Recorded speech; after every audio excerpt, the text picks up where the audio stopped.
Is Brett, and you're watching Brett and Some Books. We're continuing Fear and Loathing on the Campaign Trail 72 by Hunter S Thompson. This is Chapter 3, February.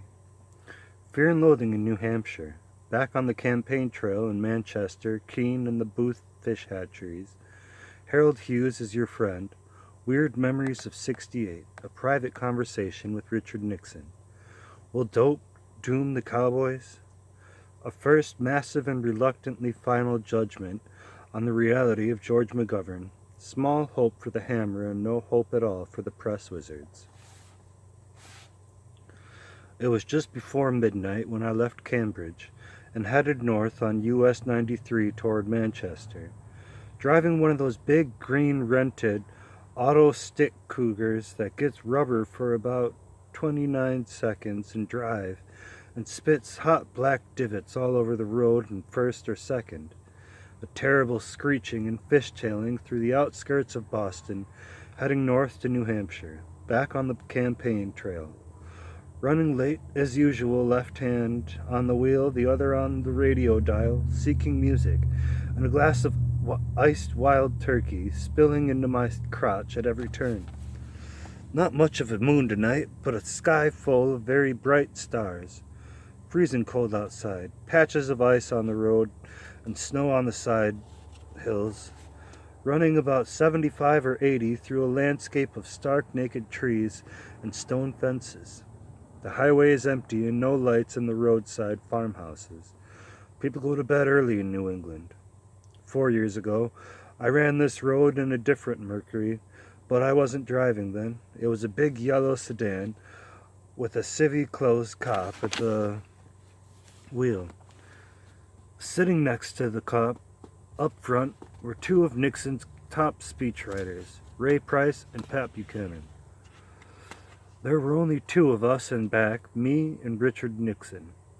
And we were talking football in a very serious way. It was late, almost midnight then, too.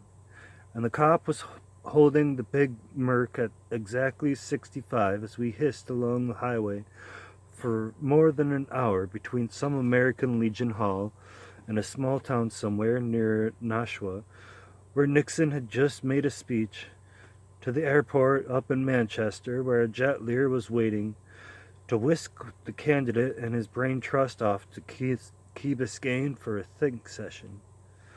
It was a very weird trip, probably one of the weirdest things I've ever done, and especially weird because both Nixon and I enjoyed it. We had a good talk, and when we got to the airport, I stood around the Learjet with Dick and the others, chatting in a very relaxed way about how successful his swing through New Hampshire had been, and as he climbed into the plane, it seemed only natural to thank him for the ride and shake hands. But suddenly, I was seized from behind and jerked away from the plane. Good God, I thought, as I rolled backwards. Here we go. Watch out, somebody was shouting. Get the cigarette. A hand lashed out of the darkness to snatch the cigarette out of my mouth. Then other hands kept me from falling, and I recognized the voice of Nick Rue, Nixon's chief advance man for New Hampshire, saying, God damn it, Hunter, you almost blew up the plane. I shrugged. He was right. I'd been leaning over the fuel tank with the burning butt in my hand. Nixon smiled and reached out to shake hands again, while Rue muttered darkly and the others stared down at the asphalt. The plane took off, and I rode back to Holiday Inn with Nick Rowe. We laughed about the cigarette scare, and he was still brooding. What worries me, he said, is that nobody else noticed it. Christ, these guys get paid to protect the boss. Very bad show, I said, especially when you remember that I did about 3 king-size Marlboros while we were standing there. Hell, I was flicking the butts away and lighting new ones. You people are lucky I'm a sane, responsible journalist. Otherwise, I might have hurled my flaming Zippo into the fuel tank. Not you, he said. Egomaniacs don't do that sort of thing. He smiled. You wouldn't do anything you couldn't live to write about, would you? You're probably right, I said. Kamikaze is not my style. I much prefer subtleties, the low-key approach, because I am, after all, a professional. We know. That's why you're along. Actually, the reason was very different. I was the only one in the press corps that evening who claimed to be as seriously addicted to pro football as Nixon himself. I was also the only out front, openly hostile peace freak, the only one wearing old Levi's and a ski jacket, the only one, no, there was one other one, who smoked grass on Nixon's big Greyhound press bus, and certainly the only one who habitually referred to the candidate as the dingbat. So I still had to credit the bastard for having the balls to choose me. Out of the 15 or 20 heavy press types who'd been pleading for 2 or 3 weeks for even a 5-minute interview as one who would share the back seat with him on this final ride through New Hampshire. But there was, of course, a catch. I had to agree to talk about nothing except football. We want the boss to relax, Ray Price told me. But he can't relax if you start yelling about Vietnam, race riots, or drugs. He wants to ride with somebody who can talk football. He cast a baleful eye at the dozen or so reporters waiting to board the press bus, then shook his head sadly. I checked around, he said, but the others are hopeless, so I guess you're it. Wonderful, I said. Let's do it. We had a fine time. I enjoyed it, which put me a bit off balance, because I'd figured Nixon didn't know any more about football than he did about ending the war in Vietnam. He had made a lot of allusions to things like end runs and power sweeps on the stump, but it never occurred to me that he actually knew anything more about football than he knew about the Grateful Dead. But I was wrong. Whatever else might be said about Nixon, and there is still serious doubt in my mind that he could pass for a human, he is a goddamn stone fanatic on every facet of pro football. At one point in our conversation, when I was feeling a bit pressed for leverage, I mentioned down and out our pass in the waning moments of 1967 Super Bowl mismatch between Green Bay and Oakland, as an obscure second-string Oakland receiver named Bill Miller had stuck in my mind because of its pinpoint style and precision. He hesitated for a moment, lost in thought, then he whacked me on the thigh and laughed. That's right, by God, the Miami boy. I was stunned. He was not only remembered the play, he knew where Miller had played in college. That was 4 years ago. LBJ was our president, and there was no real hint in the winter of '68 that he was about to catch his check. Johnson seemed every bit as tough and invulnerable as Nixon seems today, and it is slightly unnerving to recall Richard Nixon at that point in his campaign appeared to have as much chance of getting himself elected to the White House as Hubert Humphrey appears to have now in February of '72. When Nixon went into New Hampshire, he was viewed by the press as just another of those stubborn right-wing waterheads with nothing better to do. The polls showed him comfortably ahead of George Romney, but according to most of the big-time press, wizards who were hanging out in Manchester at the time, the Nixon-Ramsey race, or Romney race, was a drill that would end just as soon as Nelson Rockefeller came to mop up both of them. The bar at the Wayfarer Motor Inn was a sort of unofficial press headquarters, where the press people hovered in nervous anticipation of the Rockefeller announcement that was said to be coming at any moment. So I was not entirely overcome at the invitation to spend an hour alone with Richard Nixon. He was, after all, a born loser, even if somehow he managed to get the Republican nomination, I figured he didn't have a sick goat's chance of beating Lyndon Johnson. I was as guilty as all the others, but that year, of treading the McCarthy campaign as a foredoomed exercise in noble futility. We had talked about it a lot, not only at the Wayfarer bar, but also in the bar of the Holiday Inn where Nixon was staying. And the press consensus was that only the Republican with the chance to beat Johnson was Nelson Rockefeller, and the only other possible winner was Bobby Kennedy, who had already made it clear, both publicly and privately, that he would definitely not run for president in '68. I was remembering all this as I cranked up the big green Cougar along US 93 once again, 4 years later, to cover another one of those flaky New Hampshire primaries. The electorate in this state was notoriously perverse and unpredictable. In 1964, for instance, it was a thumping victory in the New Hampshire primary to get the Henry Cabot Lodge steamroller off to a rolling start. And in '68, Gene McCarthy woke up on the morning of the election day to read in the newspapers that the last-minute polls were nearly unanimous and giving him between 6 and 8% of the vote. And even McCarthy was stunned, I think, to wake up 24 hours later and find himself with 42%. Strange country up here. New Hampshire and Vermont appear to be the East psychic answer to Colorado and New Mexico.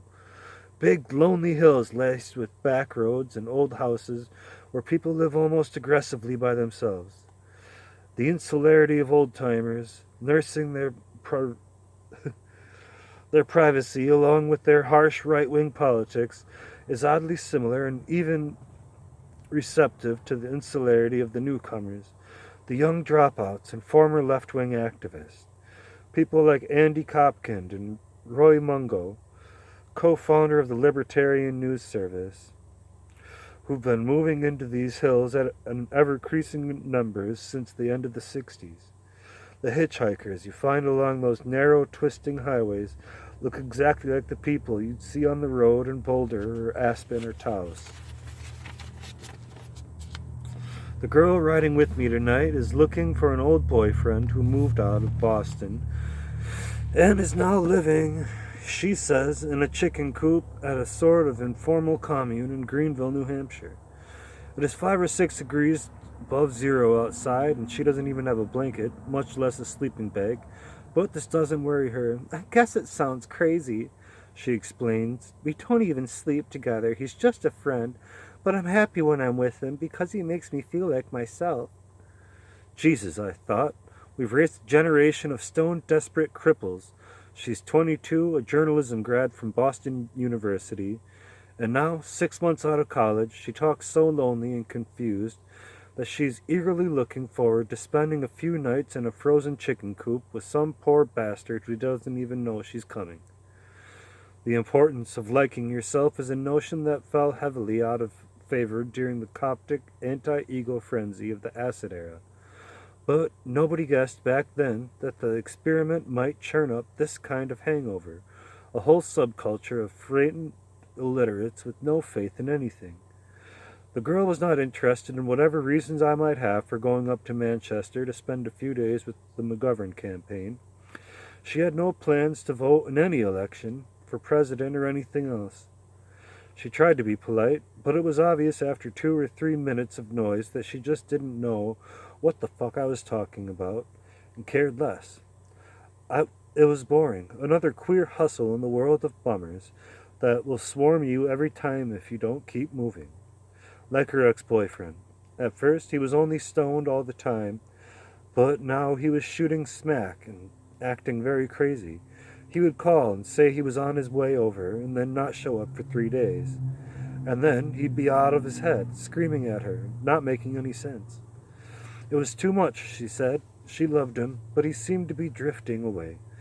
We stopped at a donut shop in Marlborough, and I saw she was crying, which made me feel like a monster because I'd been saying some fairly hard things about junkies and loonies and doom freaks.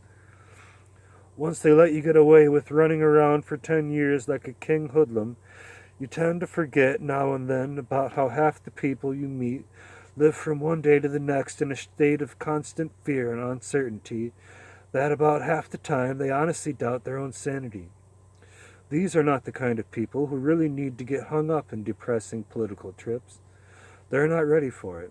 Their boats are rocking so badly that all they want to do is get level long enough to think straight and avoid the next nightmare. This girl I was delivering up to the chicken coop was one of those people. She was terrified of almost everything, including me, and this made me very uncomfortable. We couldn't find the commune. The directions were too vague. Go far on the dim yellow light, then right at the big tree. Proceed to the fork, and then slow to the place where the road shines. After 2 hours of this, I was half crazy. We had been back and forth across the same grid of back roads 2 or 3 times with no luck. But finally we found it, a very peaceful-looking place on a cold hill in the woods. She went inside the main building for a while and then came back out to tell me everything was okay. I shrugged, feeling a little sad because I could tell by the general vibrations that things were not really okay. I was tempted to take her into Manchester with me, but I knew that she would only compound the problem for both of us. Checking into the Wayfarer at 3:30, then up again at 7 for a quick breakfast, and into the press box for a long day of watching McGovern shake hands with people at factory gates. Could she handle that madness? Probably not. And even if she could, why do it? A political campaign is a very narrow ritual, where anything weird is unwelcome. I am trouble enough by myself. They would never tolerate me if I showed up with a nervous blonde nymphette who thought politics was some kind of game played by old people, like bridge. No, it would never do. But on the way into Manchester, driving like a werewolf, it never occurred to me that maybe I was not quite sane as I'd always thought I was. There is something seriously bent when you think about it, and the notion of a man with good sense would race out of his peaceful mountain home in Colorado and fly off in a frenzy like some kind of electrified turkey buzzard to spend 3 or 4 days being carried around the foulest sections of New England like a piece of meat, to watch another man who says he wants to be president embarrassing a lot of people by making them shake his hand outside factory gates at sunrise. Earlier that night, at Cambridge, over dinner at a bogus Mexican restaurant run by Italian junkies, several people had asked me why I was wasting my time on this kind of bullshit. McGovern, Muskie, Lindsay, or even McCarthy. I had just come back from a long day at the Massachusetts Rad Lib caucus in Worcester, billed as a statewide rally to decide the Democratic candidate to support the Massachusetts primary for April 25th. The idea, said the organizers, was to unify and avoid a disastrous splitting orgy that would splinter the left between McGovern, Lindsay, and McCarthy, thus guaranteeing an easy Muskie win.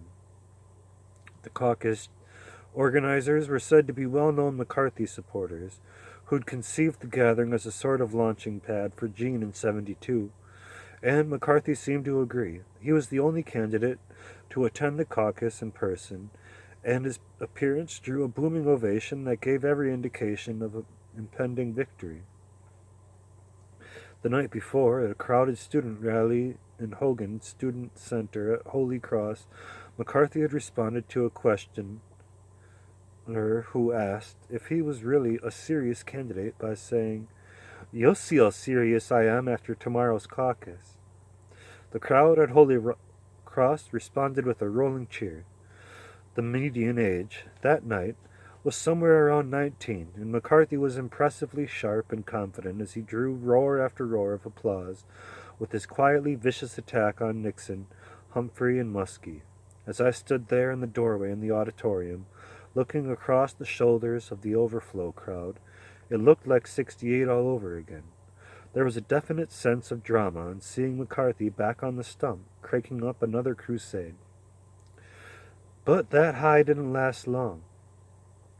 The sight of Saturday's caucus was the gym at Assumption College across town, and the crowd over there was very different.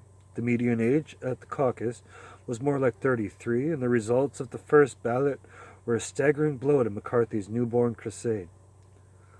McGovern cleaned up, beating McCarthy almost 3-1.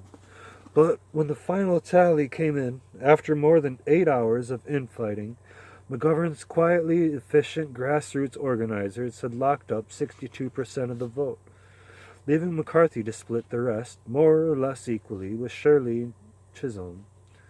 Both Muskie and Lindsay had tried to ignore the caucus, claiming it was stacked against them, and as a result, neither one got enough votes to even mention.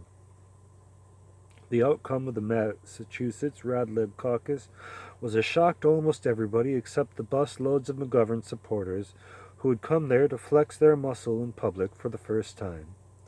McCarthy, who had left early to fly back to Washington for an appearance the next day on Meet the Press, was seriously jolted by the loss. He showed it the next morning on TV when he looked like a ball of bad nerves caught in the crossfire of hostile questions from Roger Mudd and George Herman. He was clearly off balance, a nervous shadow of the rising tide, hammerhead spoiler he had been on Friday night for the rally at Holy Cross. To make things worse, one of the main organizers of the Radlib caucus was Jerry Grossman, a wealthy envelope manufacturer from Newton in the Boston suburbs, and a key McCarthy fundraiser in the '68 campaign. But after the Radlib caucus, Grossman went far out of his way, along with Mudd and Herman, to make sure McCarthy was done for. He had immediately endorsed McGovern, saying it was clear that Massachusetts liberals no longer believe in McCarthy's leadership quotient. What this meant, according to the unanimous translation by political pros and press wizards, was McCarthy won't get any more of Grossman's money. Grossman ignored the obvious fact that he and other pro-McCarthy heavies had been beaten stupid in the grassroots organizing level by an unheralded McGovern machine, put together in Massachusetts by John Ruther, a nephew of Walter, late president of the UAW. I spent most of that afternoon wandering around the gym, listening to people talk and watching the action, and it was absolutely clear, once the voting started, that Ruther had everything wired. Everywhere I looked, there was a local McGovern floor manager keeping people in line, telling them exactly what was happening and what would probably happen next, while the McCarthy forces, led by veteran Kennedy Camelot Field Marshal Richard Goodwin, became more and more demoralized, caught in a fast-rising pinchers movement between surprisingly organized McGovern bloc on the right and a wild-eyed Chisholm uprising on the left. And this is Shirley Chisholm. The Chisholm strength shocked everybody. She was one of the 12 names on the ballot, which included almost every conceivable Democratic candidate from Hubert Humphrey to Patsy Mink, Wilbur Mills, and Sam Yorty. But after Muskie and Lindsay dropped out, when the caucus was billed far and wide as a test between McGovern and McCarthy, there was no mention of the press or anywhere else that some unknown black woman from Brooklyn might seriously challenge 3 famous liberal heavies on their own turf. But when the final vote came in, Shirley Chisholm had actually beaten Gene McCarthy, who finished a close third. The Chisholm challenge was a last-minute idea and only half organized on the morning of the caucus by a handful of speedy young black politicos and women's lib types. But by 6 that evening, it had developed from a noisy idea into a solid power block. What began as a symbolic kind of challenge became a serious position after the first ballot. Among the overwhelmingly white, liberal, affluent, well-educated, and over 30 audience, when almost half of them refused to vote for George McGovern because he seemed too conventional, as one long-haired kid in the ski parka told me. They had nothing against McGovern. They agreed with almost everything he said, but they wanted more, and it is interesting to speculate about what might have happened if the same people who showed up at McGovern's Holy Cross rally on Friday night had come out to the Assumption on Sunday. There were not many youth freak vote types at the Radlib caucus, perhaps 1 out of 5, and probably not even that. The bulk of the crowd looked like professors and their wives from Amherst. One of the problems, according to a bushy young radical talking non-student from Boston, was that you had to pay a registration fee of $2 before you got to vote. Shit, he said. I wouldn't pay it myself, so I can't vote. He shrugged. But this caucus doesn't mean everything anyway. It's just a bunch of old liberals getting their rocks off. Manchester, New Hampshire. It is a broken down town, mill town, on the Merrimack River with an aggressive chamber of commerce and America's worst newspaper. There is not much else to say for it, except that Manchester is a welcome change from Washington, D.C.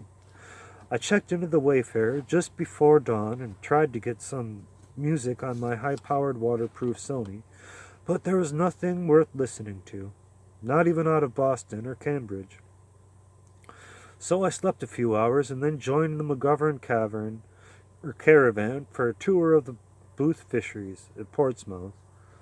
It was a wonderful experience. We stood near the time clock as the shifts changed and McGovern did his hand-grabbing thing. There was no way to avoid him, so the workers shuffled by and tried to be polite. McGovern was blocking the approach to the drinking fountain, above which hung a sign, "Dip hands in hand solution before returning to work." The place was like a big aircraft hangar full of fish, with a strange cold gaseous haze hanging over everything, and a lot of hissing and humming from the fish packing machines on the assembly line. I've always liked seafood, but after 30 minutes in that place, I lost my appetite for it. The next drill was the official opening of the McGovern headquarters in Dover, where a large crowd of teenagers and middle-class liberals were gathered to meet the candidate. This age pattern seemed to prevail at every one of McGovern's public appearances.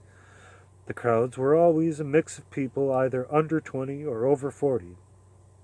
The meaning of this age gap didn't hit me until I looked back on my notes and I saw how consistent it was. Even at the Massachusetts Radlib caucus, where I guessed the median age to be 33, that figure was a rough mathematical compromise rather than a physical description.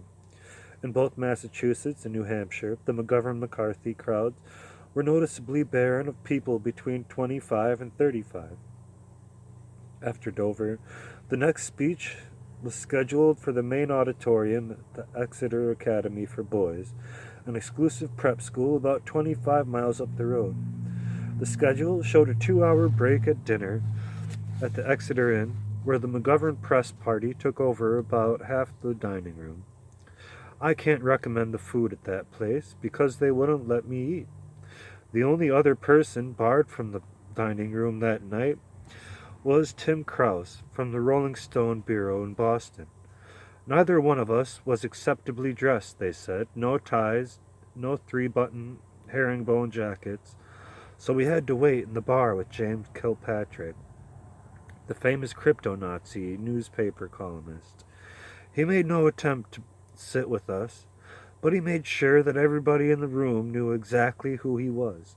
He kept calling the bartender Jim, which was not his name, and the bartender, becoming more and more nervous, began addressing Kilpatrick as Mr. Reynolds.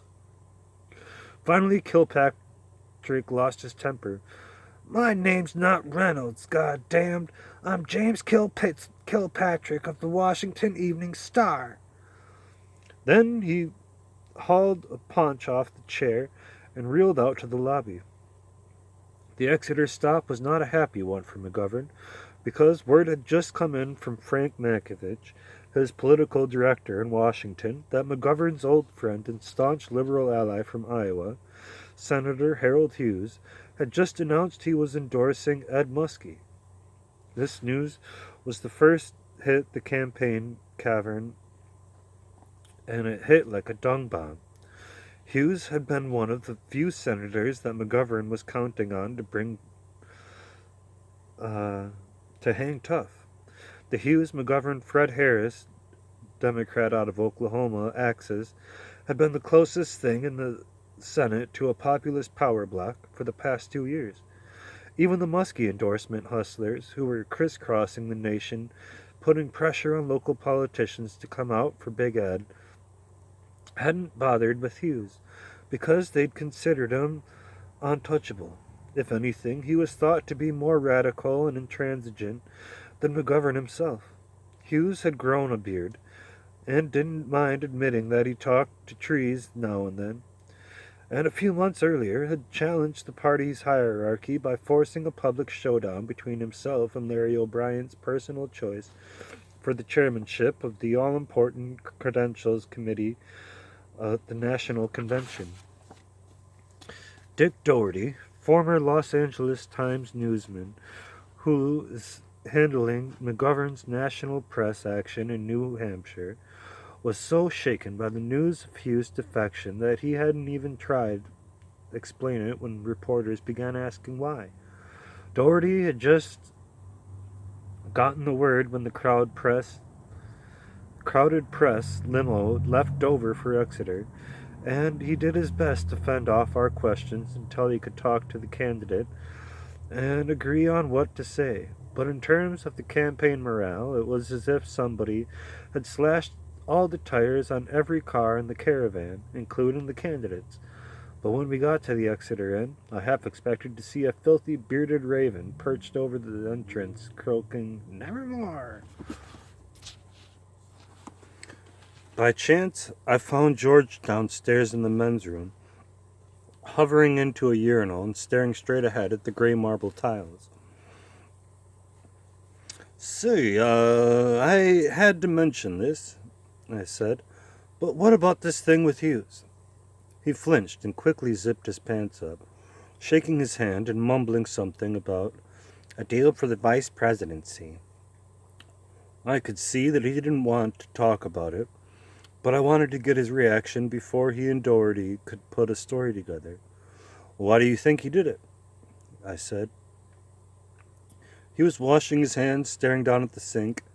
"Well," he said finally, "I guess I shouldn't say this, Hunter, but I honestly don't know. I'm surprised. We're all surprised." He looked very tired, and I didn't see much point in prodding him to say anything else about what was clearly a painful subject. We walked upstairs together, but I stopped at the desk to get a newspaper, while he went into the dining room. This proved to be my undoing, because the doorkeeper would no doubt have welcomed me very politely if I'd entered with the senator. But as it happened, I was shunted off to the bar with Krause and James J. Kilpatrick, who was wearing a vest and a blue pinstripe suit. A lot has been written about McGovern's difficulties on the campaign trail, but most of it's far off point. The career polls and press wizards say he simply lacks charisma, but that's a cheap and simplistic idea that is more an insult to the electorate than to McGovern. The assholes who run politics in this country have become so mesmerized by the Madison Avenue School of Campaigning that they actually believe now that all it takes to become a congressman or a senator or even a president is a nice set of teeth, a big wad of money, and a half dozen media specialists. McGovern, they say, doesn't want to make it on this level, which is probably true. But McCarthy was worse. His 68 campaign had none of the surface necessities. He had no money, no press, no endorsements, no camera presence. His only asset was a good eye for the opening and a good enough ear to pick up the distant rumble of a groundswell with nobody riding it. There's nothing in McGovern's campaign, so far, to suggest that he understands this kind of thing. For all his integrity, he is talking to the politics of the past.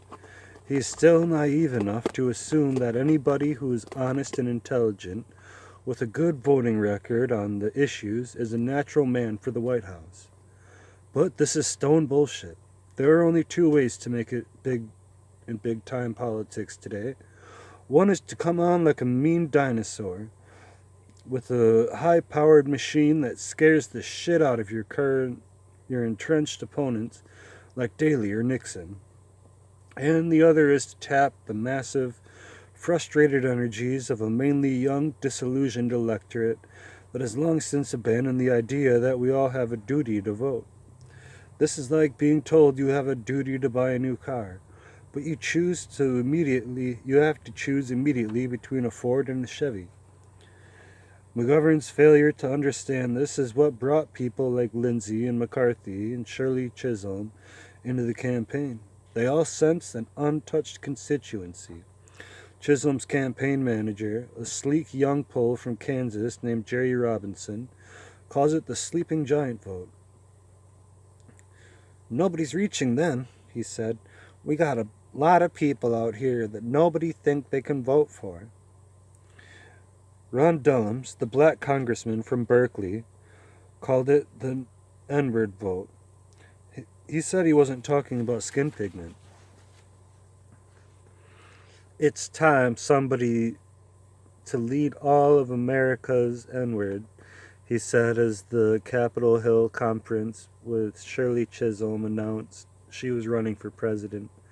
"And by this, I mean the young, the black, the brown, the women, the poor, all the people who feel left out of the political process.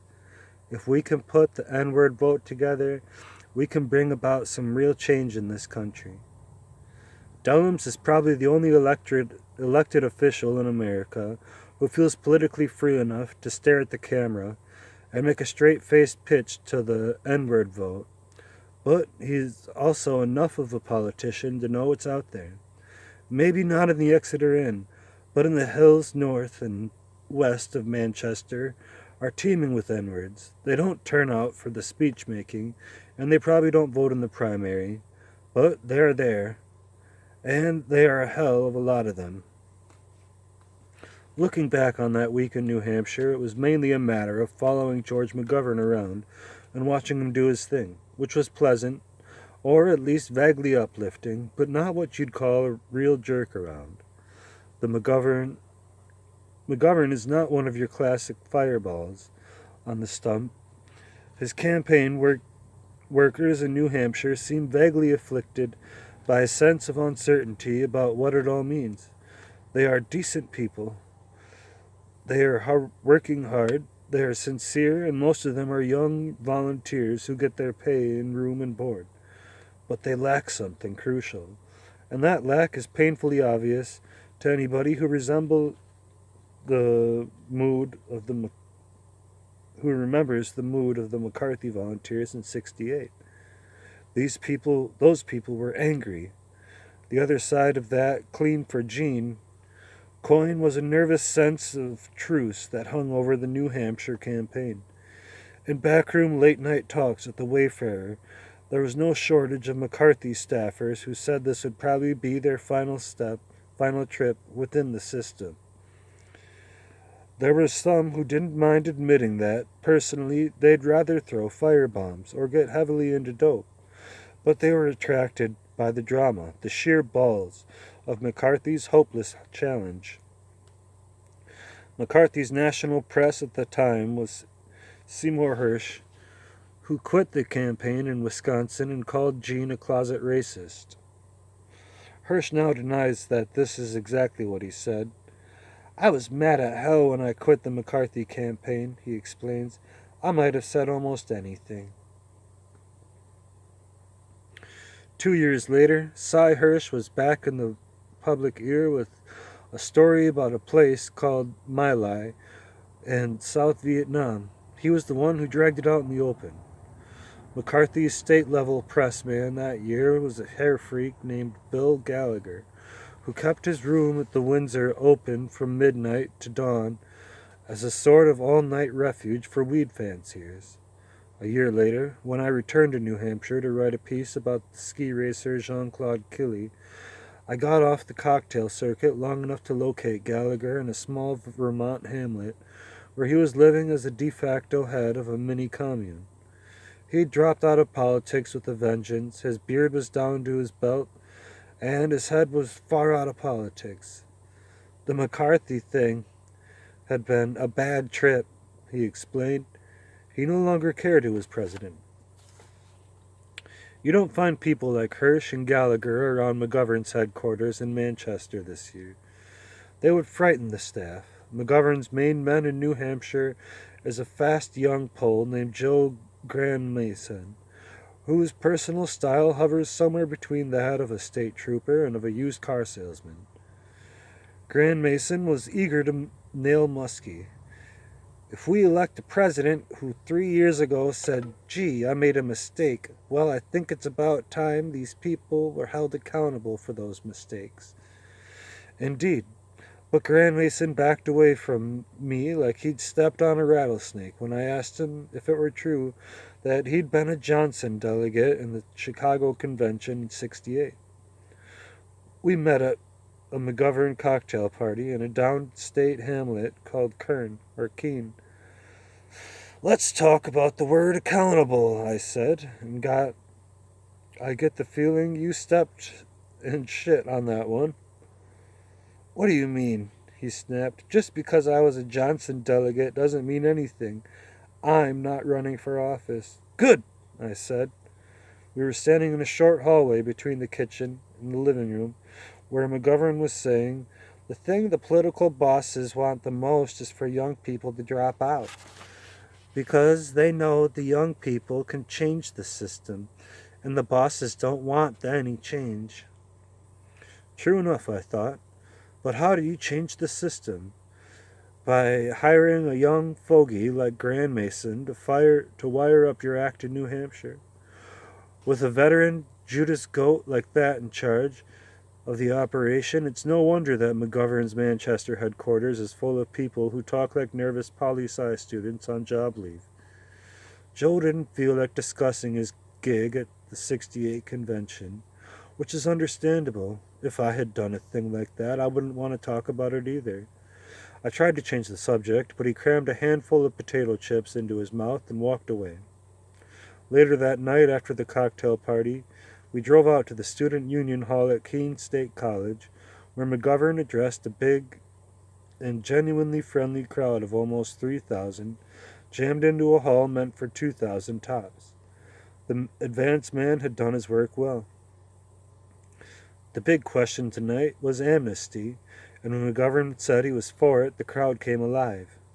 This was, after all, the first time any active candidate for the presidency had said yes on the amnesty question, which is beginning to look like a time bomb with almost as much spoiler potential as the busing issue.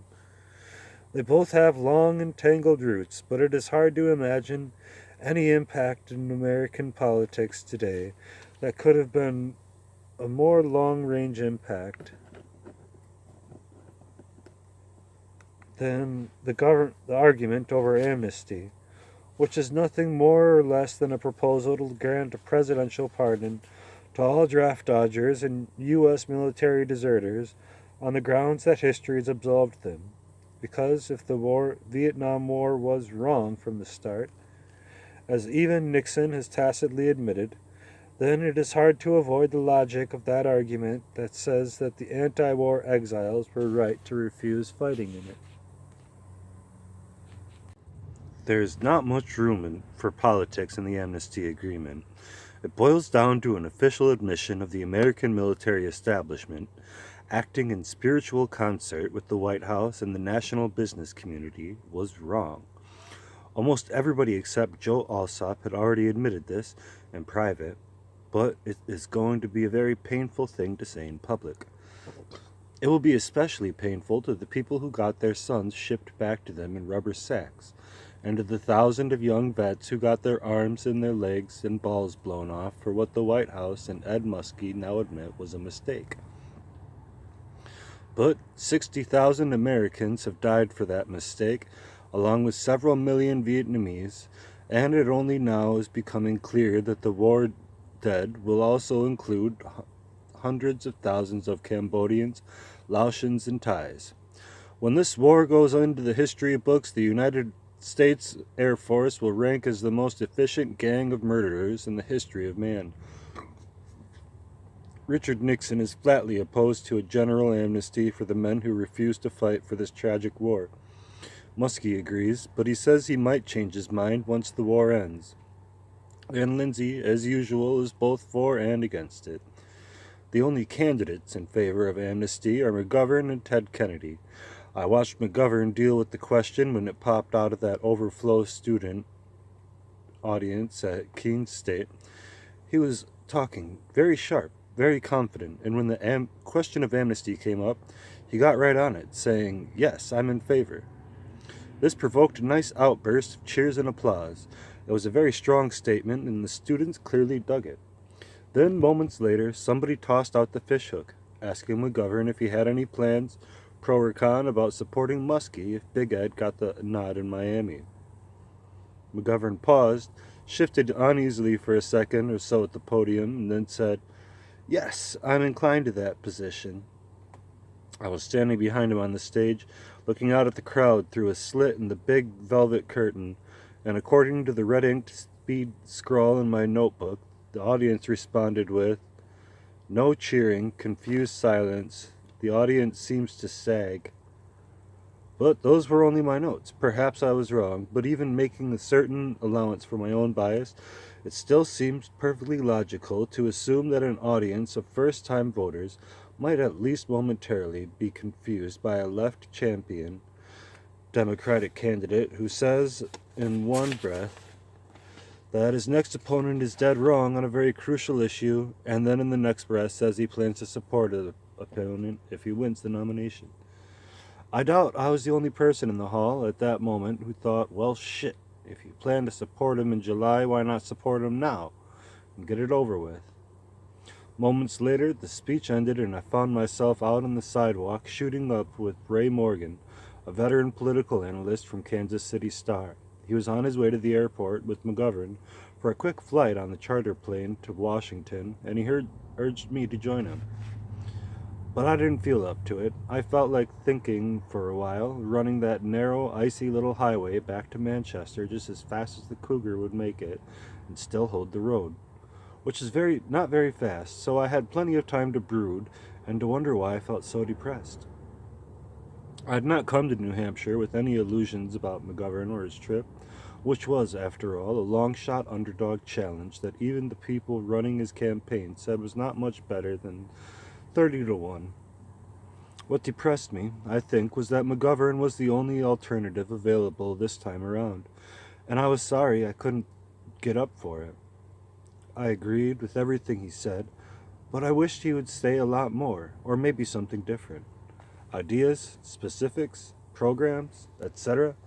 Well, that would take a lot of time and space I don't have right now, but for openers, I think that maybe it is no longer enough to have been against the war in Vietnam since 1963, especially when your name is not one of the two senators who voted against the Gulf of Tonkin resolution in 1964. Would you just chill? And when you're talking to people who got their very first taste of tear gas at anti-war rallies, places like Berkeley and Cambridge in early '65. A lot of that blood has gone under the bridge since then, and we have all learned a hell of a lot about the realities of politics in America. Even the politicians have learned, but as usual, the politicians are much slower than the people they want to lead. This is an ugly portent for the 25 million or so voters between 18 and 25 who may or may not vote in '72. And many of them probably will vote. The ones that go to the polls in '72 will be the most committed, the most idealistic, the best minds of my generation, as Allen Ginsberg said it 14 years ago in Howell. There is not much doubt that the hustlers behind the youth vote will get a lot of people out to the polls in '72. If you give 25 million people a new toy, the odds are pretty good that a lot of them will try it at least once. But what about next time? Who is going to explain in 1976 that all the people got burned in 72 should try again for another bonus challenger. 4 years from now, there will be 2 generations between the ages of 22 and 40 who will not give a hoot in hell about any election, and their apathy will be rooted in personal experience. 4 years from now, it'll be very difficult to convince anybody who has gone from Johnson Goldwater to Humphrey Nixon to Nixon Muskie then that there is any possible reason for getting involved in another bullshit election. This is the gibberish that churned in my head on the drive back from Manchester. Every now and then, I would pass a car with New Hampshire plates and the motto, "Live free or die," inscribed above the numbers.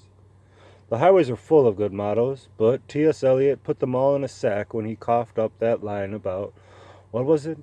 Have these dangerous drugs fucked up my memory? Maybe so, but I think it went something like this. Between the idea and the reality falls the shadow. The shadow? I could almost smell the bastard behind me when I made the last turn into Manchester. It was late Tuesday night and tomorrow's schedule was calm. All the candidates had zipped off to Florida, except for Sam Yority, and I didn't feel ready for that.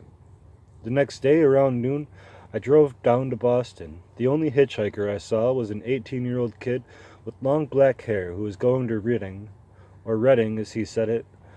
But when I asked him who he planned to vote for in the election, he looked at me like I'd said something crazy. "What election?" he asked. "Never mind," I said. I was only kidding. One of my favorite parlor games in the left liberal circles, from Beverly Hills to Chevy Chase to the Upper East Side in Cambridge, has been, for more than a year now, a sort of guilty, half-public breast-beating whenever George McGovern's name is mentioned. He has become the Willy Loman of the left. He's liked, but is not well liked. He has a failure to make the big charismatic breakthrough that made him the despair of his friends. They can't figure it out. A few weeks ago, I drove over to Chevy Chase and to the white side of Rock Creek Park to have dinner with McGovern and a few of his heavier friends. The idea was to have a small, loose-talking dinner and let George relax after a week on the stump in New Hampshire. He arrived looking tired and depressed. Somebody handed him a drink, and he slumped down to the couch, not saying much, but listening intently to the talk quickly turned to the McGovern problem. For more than a year now, he's been saying all the right things. He's been publicly opposed to the war in Vietnam since 1963. He's for amnesty now. His alternative military spending budget would cut Pentagon money back to less than half of what Nixon proposes for 1972. Beyond that, McGovern has the balls to go into Florida and say that if he gets elected, he will probably pull the plug on a $5 billion space shuttle program, thereby croaking thousands of new jobs in what already depressed Cape Kennedy, Central Florida area. He has refused to modify his stand about the school busing issue, which Nixon and Wallace strategists say will be the #1 campaign argument by midsummer. One of those wild-eyed fire and brimstone issues that scares the piss out of politicians because there's no way to dodge it. But McGovern went out of his way to make sure people understood he was for busing. Not because it's desirable, but because it's among the prices we must pay for a century of segregation in our housing patterns. This is not the kind of thing people want to hear in general election year, especially not if you happen to keep an unemployed, anti-gravity systems engineer with a deadhead mortgage on a house near Orlando, or a Polish mill worker in Milwaukee with 3 kids on the federal government wants to haul across town every morning to a school full of N-words. McGovern is the only major candidate, including Lindsay and Muskie, who invariably gives a straight answer when people raise these questions. He lines out the painful truth, and his reward has been for just about the same as any other politician who insists on telling the truth. he's mocked, vilified, ignored, and abandoned, and a hopeless loser by even his old buddies like Harold Hughes. On the face of it, the McGovern problem looks like the ultimate proof positive for the liberal cynic's conviction that there is no room in American politics for an honest man. Which is probably true, if you take it for granted, along with McGovern and most of his backers, that American politics is synonymous with the traditional two-party system, the Republicans and Democrats, the ins and outs, the party in power, and the loyal opposition.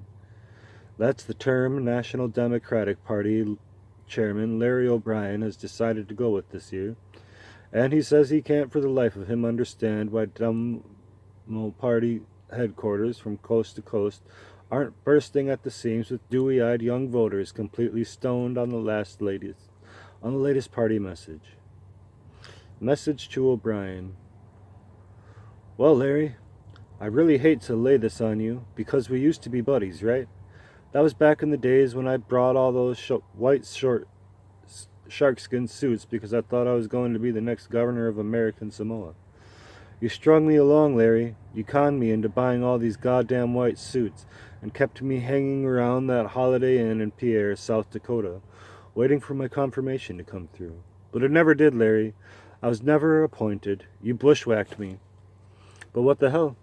I've never been one to hold a grudge any longer than absolutely necessary, and I wouldn't want you to think I'd hold the kind of cheap treachery against you now that you're running the party, the loyal opposition, as it were. You and Hubert, along with Muskie and Jackson, and Mad Sam Yorty and Wilbur Mills, and yes, even Lindsay and McGovern. Party loyalty is the name of the game, right? George Meany, Frank Rizzo, Mayor Daley. Well, shucks, what can I say, Larry? I'm still for that gig in Samoa or anywhere else the sun shines, because I still have those stinking white suits, and I'm beginning to think seriously in terms of serious foreign travel around the end of the year. Maybe November. Under different circumstances, Larry, I might not try to press you on this. Maybe lean on you just a trifle for an appointment to the drugs and politics desk at our outpost in the Canary Islands. My friend Cardozo, retired dean of gonzo journalism, just bought a jazz bar out there, and he says it's a very weird place. But shit, Larry, why kid ourselves? You're not going to be in a position to appoint anybody to anything when November comes down on us. You won't even have a job, or if you do, it'll be one of those gigs where you have to get your half salary in gold bullion.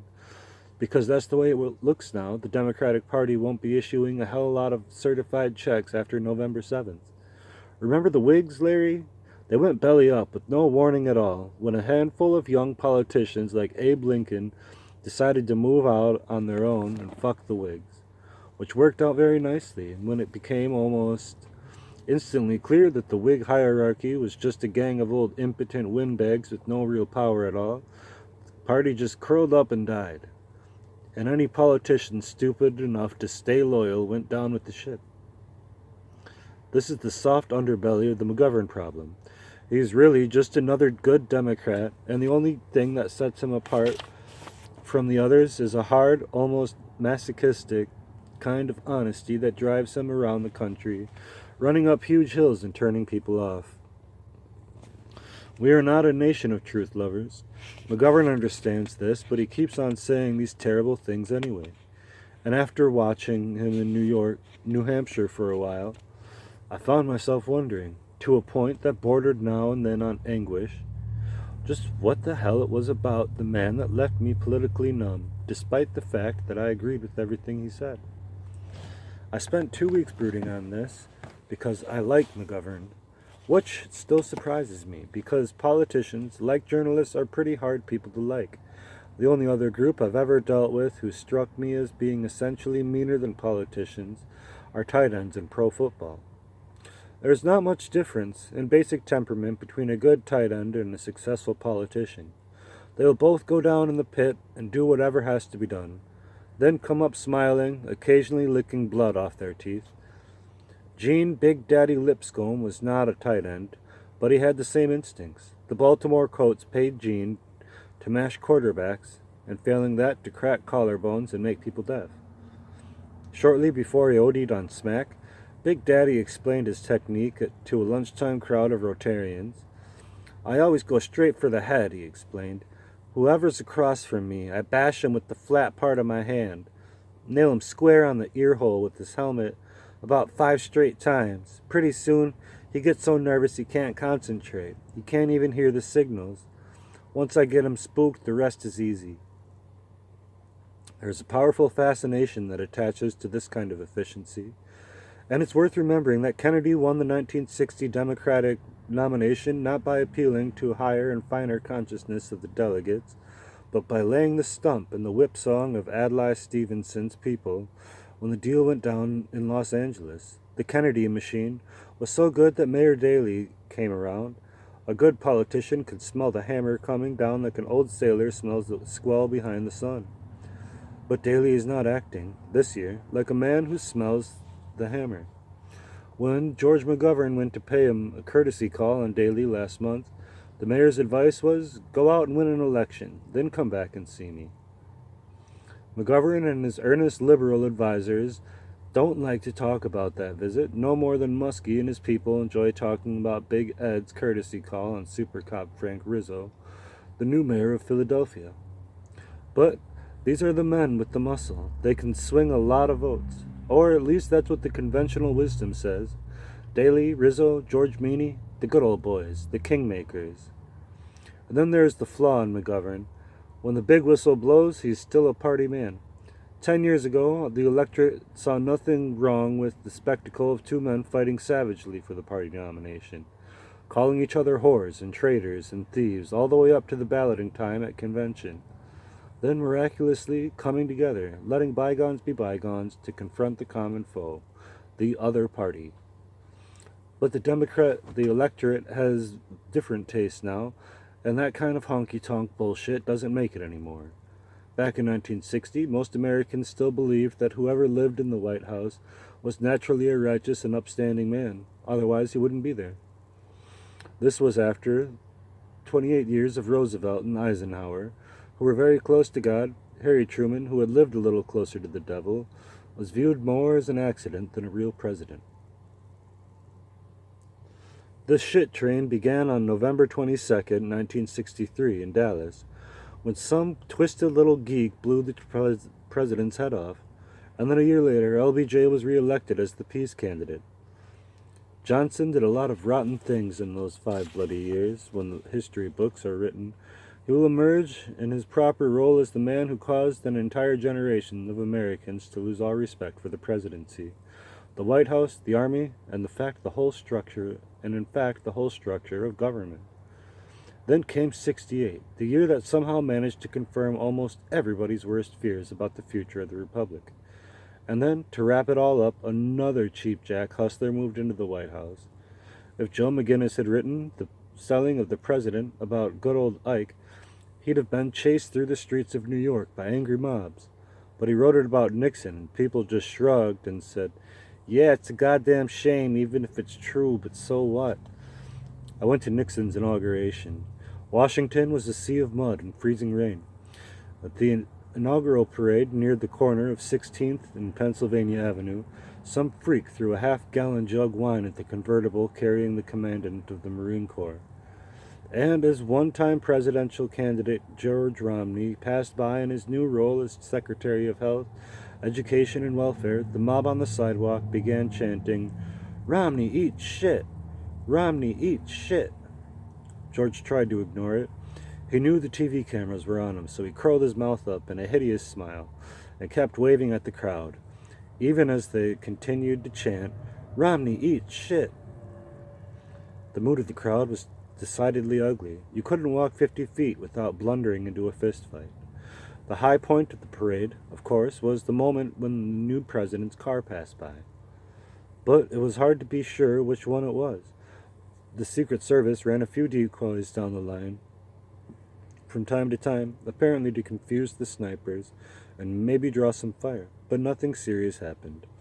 Just as the normal hail of rocks, beer cans, and wine bottles, so they figured it was safe to run the president through. Nixon came by, and according to the TV men, in what appeared to be a sort of huge, hollowed-out cannonball on wheels. It was a very nasty-looking armored car, and God only knows who it was actually inside. I was standing next to a CBS TV reporter named Joe Benty, and I heard him say, "Here comes the president." "How do you know?" I asked him. It was just barely possible to detect a hint of human movement through the slits of that passed through windows. "The president's waving to the crowd," said Benty into his mic. "Bullshit," said Lennox Raphael, sitting beside me. "That's Neil Cassidy in there." "Who?" said Benty. "Never mind," I said. "He can't hear you anyway. That car has a vacuum seal." Benty stared at me, then moved away. Shortly afterward, he quit his job and took his family to Copenhagen.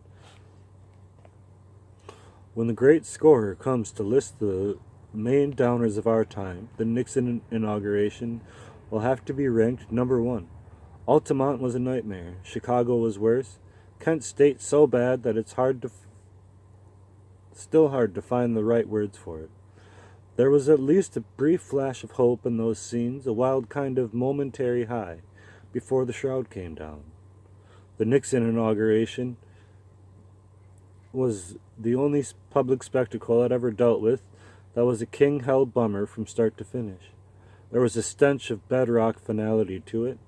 Standing there on Pennsylvania Avenue, watching our new president roll by in his black armored hearse, surrounded by a trotting phalanx of Secret Service men with their hands in the air, batting away the garbage thrown out of the crowd, I found myself wondering how Lee felt at Appomattox, or the main Jap admiral when they took him to the battleship Missouri to sign the final papers. Well, it's almost dawn now, and the only thing keeping me sane is the knowledge that just as soon as I finish this gibberish, I can zoom off to Florida. I have a credit card that says I can run totally amok on the tab at the Colony Hotel in Palm Beach. Right. Check into the penthouse and have a tailor send up a gallon of rum and 10 yards of the best Irish silk.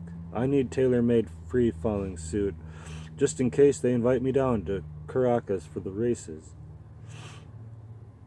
Charge it to Clifford Irving, and while you're at it, my man, send up a pair of white alligator neck shoes and an Arab to polish the windows. I meant to cover this Florida primary in depth. Now New Hampshire was, well, what was it? On the plane back from Boston, I scanned the New York Times and found that James Reston, as always, had his teeth right down on the bone. After all, he wrote, there are hard and honest differences between the candidates and the parties of the best terms of peace and trade, and the allocation of limited resources to the competing claims of military security abroad and civil order and social security at home. This is what the presidential campaign is all about. Reston is narrow, but he has a good eye when it's focused, and in this case, he seems to be right. The 72 presidential campaign is looking more and more like a backroom squabble between bankers, generals, and labor bosses. There is no indication, and not at this time, that the outcome will make much difference to anyone else.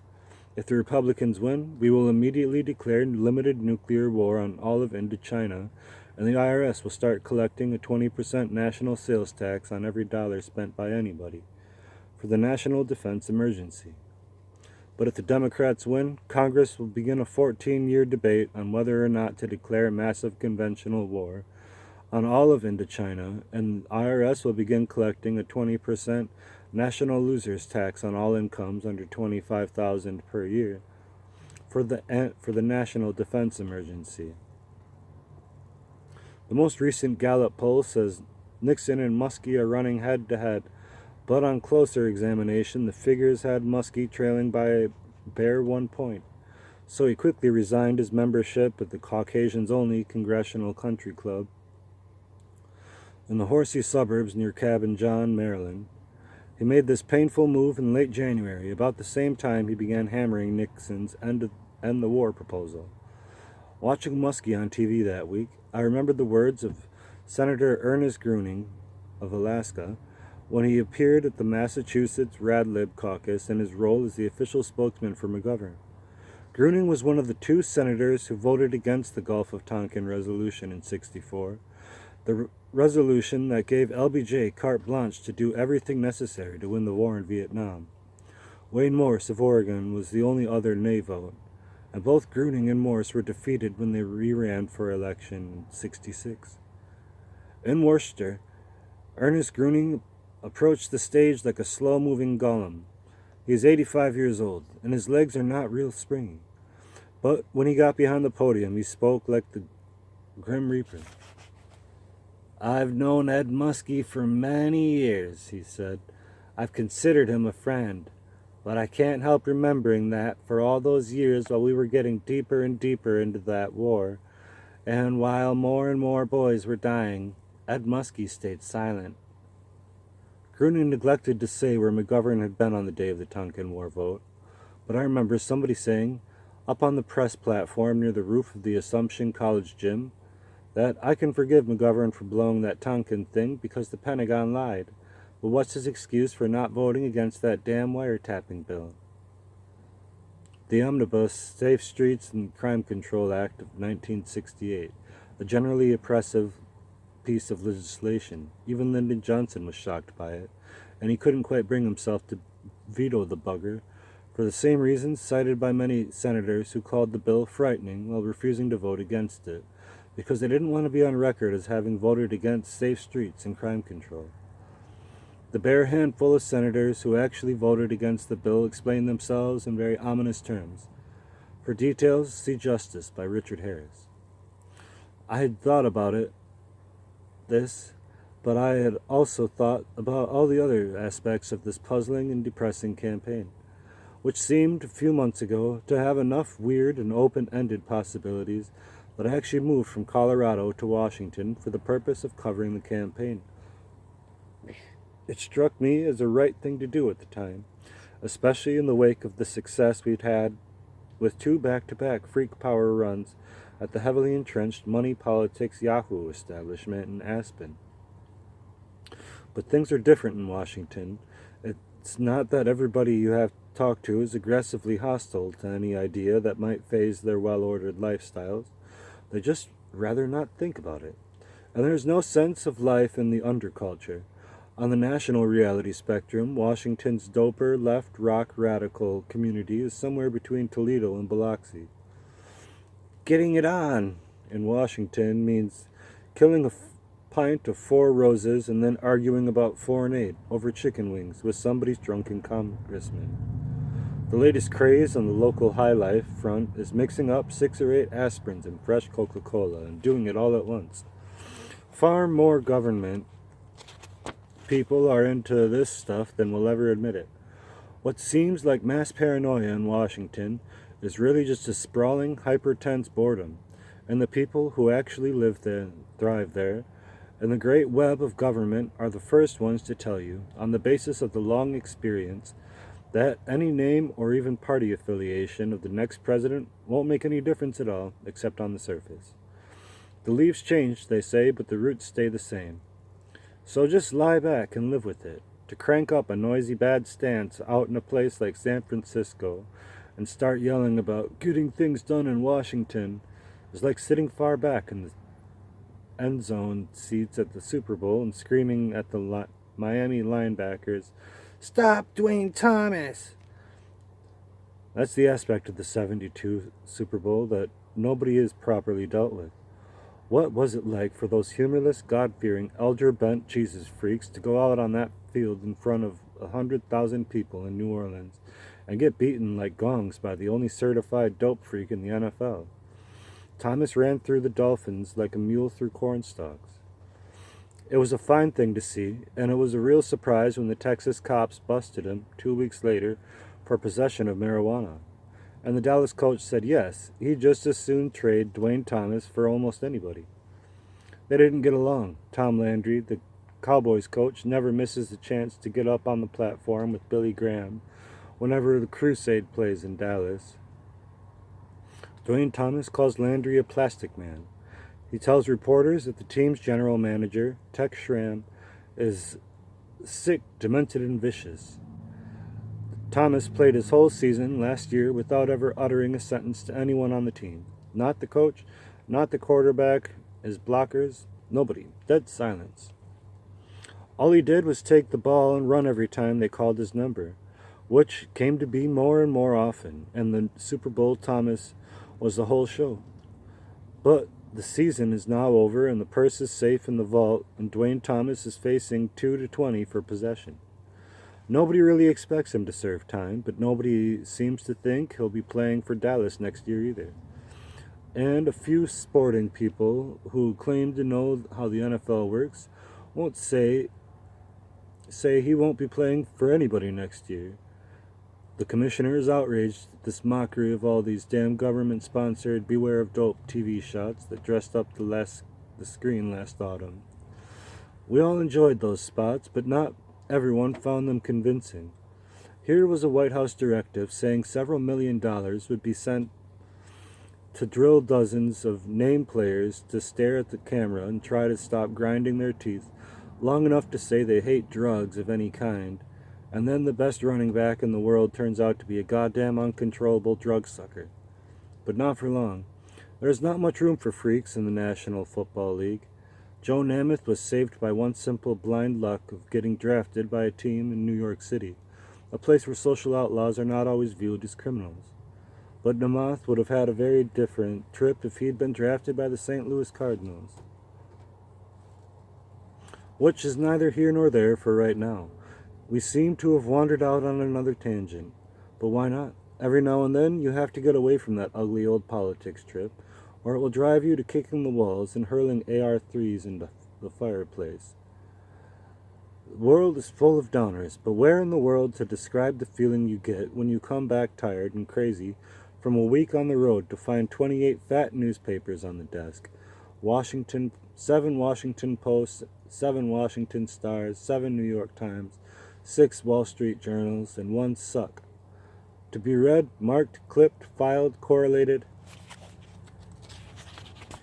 and then chopped, burned, mashed, and finally hurled out into the streets to freak the neighbors. After 2 or 3 weeks of this madness, you begin to feel as one with the man who said, "No news is good news." In 28 papers, only the rarest kind of luck will turn up more than 2 or 3 articles of any interest. But even then, the interest items are usually buried deep around paragraph 16 on the jump or continued on page. The Post will have a story about Muskie making a speech in Iowa. The Star will say the same thing, and the Journal will say nothing at all. But the Times might have enough room on the jump page to include a line or two that says something like, "When he finished his speech, Muskie burst into tears and seized his campaign manager by the side of the neck. They grappled briefly, but the struggle was kicked apart by an Oriental woman who seemed to be in control." Now that's good journalism. Totally objective, very active, and straight to the point. But we need to know more. Who was that woman? Why did they fight? Where was Muskie taken? What was he saying when the microphone broke? Jesus, what's the other one? Every journalist in America knows the 5 W's, but I can only remember 4. Who, what, why, where, and yes, of course, when. But what the hell? An item like that seems to pinch the interest gland, so you figure it's time to move out. Pack up the 419 Abercrombie and Fitch elephant skin suitcase, send the phones and scanner and the tape viewers by separate float, load everything else into the weightless magnesium bag, then call for a high-speed cab to the airport, load on and zip off to wherever the word says it's happening. The public expects no less. They want a man who can zap around the nation like a goddamn methadone bat, racing from airport to airport, from one crisis to another, sucking up the news and then spewing it out by the 5 W's in a package that makes perfect sense. Why not? With the truth so dull and depressing, the only working alternative is wild bursts of madness and filigree. Or fly off and write nothing at all in a room at the edge of Chicago and shoot up for about 16 days straight. Then wander back to Washington with a notebook full of finely honed insights on the mood of the Midwest.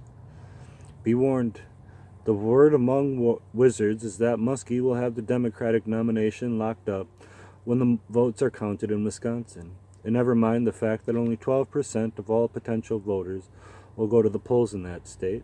The Arizona polls, using bullhorns, billboards, and fleets of roving voter buses, managed to drag out 14 or 13%. The ugly truth is beginning to dawn on the big-time demos. They commandeered a whole network of the other night for a TV broadside called The Loyal Opposition, featuring Larry O'Brien and the top managers discussing the party's prospects for 72.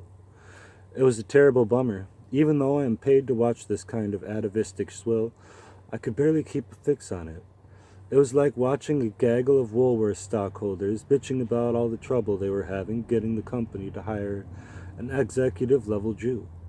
Whatever O'Brien and his people had in mind, it didn't come across.